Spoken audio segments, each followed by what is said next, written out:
Hello, lovely people, and welcome to my channel. My name is Stephanie, and this is Evolve Chit. It's my little corner of the world where I like to talk about spirituality and metaphysical stuff, universal laws, and psychology. So I was making my coffee this morning and thinking about triggers.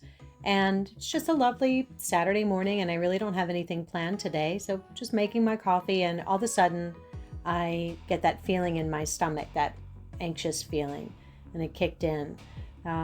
There was really nothing for me to be worried about. There's nothing in my immediate surroundings or sphere that could have stimulated that reaction. It was just, that 21st century lament of existential dread. I wasn't being chased by a dinosaur and no imminent danger. So it just got me thinking about triggers, emotional triggers, and how we let it fuck with our flow. So there are inevitabilities in life, like taxes and death, and an ex-partner will reappear when you least expect it. But we're always going to be triggered, like for the rest of our lives. This is just the reality of being a human being. There are things that are out of our control, and things that, even though we may voice our opinions and what our needs are, that we may not get what we want. But how do we recognize when we're being triggered and determine what's our energy and what's not our energy? So how do you move through it a little more fluidly so you don't get caught up in things and lose time and energy over something that you can't control? So a lot of this is caught up in our attachment styles and our belief systems and the people, places, and things that we surround ourselves with. So if you happened upon this content, maybe it just randomly came up in your feed, but more than likely you're consciously seeking out this kind of information and perhaps recognizing and realizing that there's something more than what meets the eye. And perhaps you are on your spiritual journey or seeking some sort of higher truth or higher self-awareness, and that's lovely. I've always had one foot in the metaphysical world and always believed in the unseen, and it's just something I've always done, and it's how I live most of my life.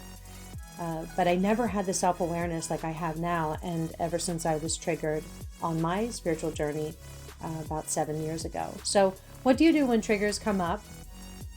Now, first of all, next time you're triggered by something, like you're emotionally triggered, and you're experiencing like a push-pull or these high lows or whatever the anxiety or depression might be, connect with where you are and where you may be feeling that in your body.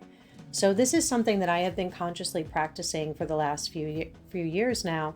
And when you're feeling something in your subtle energy body, or I guess you could say like your pain body, when you're feeling anxious, like this morning I felt anxious, I felt it in my solar plexus chakra. And that chakra has certain energetic qualities and like physical qualities and intellectual qualities. So for me, I was feeling off balance. I wasn't feeling confident in my abilities, and I needed to reinforce that and make sure that I was feeling safe and secure. So for me, I was just like, well, I need to be doing something. I need to do this or whatever. When in all reality, I didn't need to do anything. I was doing exactly what I needed to be doing, and that was relaxing. I had a very busy week, and I need to recharge and rejuvenate. And so I'm ready to go when the weekend's over. So I needed to speak to that part of me that was feeling that way and reassure and reinforce that everything is perfect. I'm doing exactly what I need to be doing right now. So, talk to yourself like if you need to, like a child. I do that sometimes. It's a form of self-soothing. So if you're really not into the whole chakra thing or energetic thing, there's another way of looking at this too, and that's Maslow's hierarchy of needs. So that's something to consider as well in determining, where you're, transcending up that ladder too.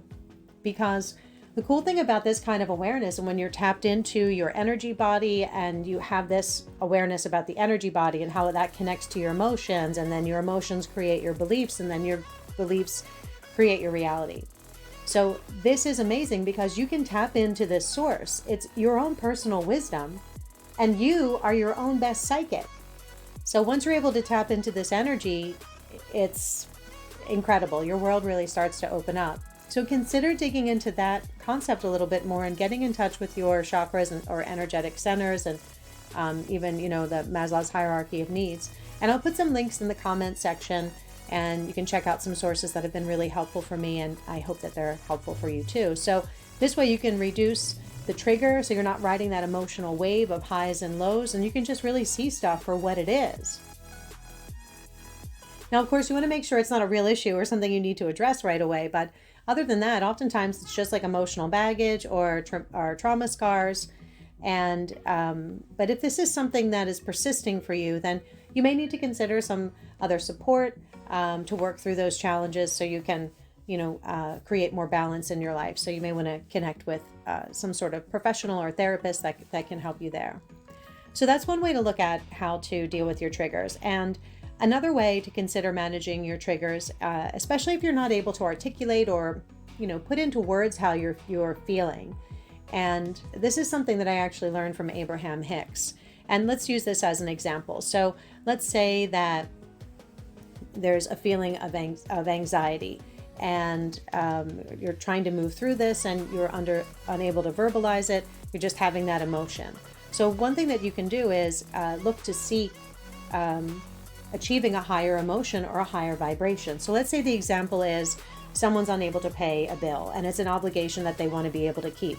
So rather than stressing out about that while that person is looking for a solution to the challenge, one thing that we could say in those challenging times is that I'm hopeful I'm going to come up with a solution for this. Or in the case of money, I know I'm going to come up with the money. I'm hopeful I will have the means to handle this. I'm hopeful that this is going to work out for the best because it always has. And in this way, you can work towards seeking a higher emotion and raising your vibration while you're navigating the challenges in life.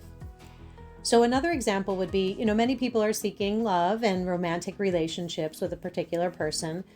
And especially if you're in that stage now on your spiritual journey, if you were triggered by another person, you might be in an obsessive state or having obsessive thoughts, and you want to get this person back, and your feelings are kind of out of control, but you know that you have a desire to have a romantic connection, and for whatever purposes.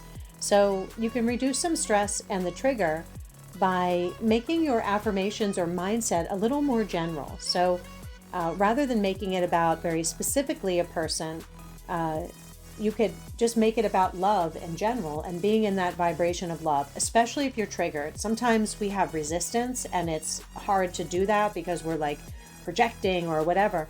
But this is really the cool thing, is that this is like the art of letting go when you're going general. So then you're allowing yourself the time and space to go do the things that you love to do. So rather than making it about a specific person, you could do an affirmation that says, I'm hopeful that I'm going to find the love of my life, and whoever that may be. And again, that's the art of letting go. And then you can just sit back and focus on you and go do all the stuff that makes you happy. And then you can also use affirmations like, I'm hopeful that everything's going to work out for me because it always has. And it has, because you're here. So, or I'm hopeful that I'm going to meet the perfect person for me and we're going to have the most amazing relationship that I dream of. And you are worthy of that. So that's one thing that I found especially helpful when I'm feeling triggered or I have resistance. Going a little more general with my mindset and affirmations has allowed me to move more fluidly through emotional upsets and challenges. I still have those feelings come up and I'm allowed to feel them and I acknowledge it. But how do I move through it in a way that doesn't keep me stuck? It doesn't keep me low vibe or not being in my authenticity and happiness. So if you go to my website, check out the free ebook on the Get Started page, and you're going to work on your self-concept in there. If that's something you want to do, you can check that out. That has really worked for me very well. And when I know what I want in different areas of my life, I'm able to align with it by keeping my mindset general. So that's something to think about. If you download the ebook or if you do other exercises, consider who you are in relationships. And how do you show up? A friend of mine says, life's a stage and you're the actor in your own play.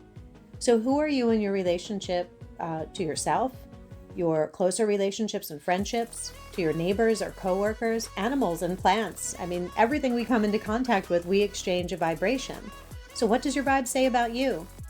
And you may want to consider, what would you like to experience in those connections? So this way, you're a little more clear on what it is that you wish to experience in your life. And when things show up that aren't for you, it's easier for you to say no. And we're not ignoring red flags anymore. Not every person is for us, but there are a lot of people out there And so what if you may not be interested in a person or they aren't interested in you? You both will work very nicely with somebody else. And there are many people in this world, and there's certainly more than one available person to you. So this is where it's really beneficial to think about that in terms of abundance of resources and connections and relationships and possibilities. And when you start broadening your mindset and recognizing that there's more than what's just in your hand or in front of your face, then that's when you're really opening up to possibilities.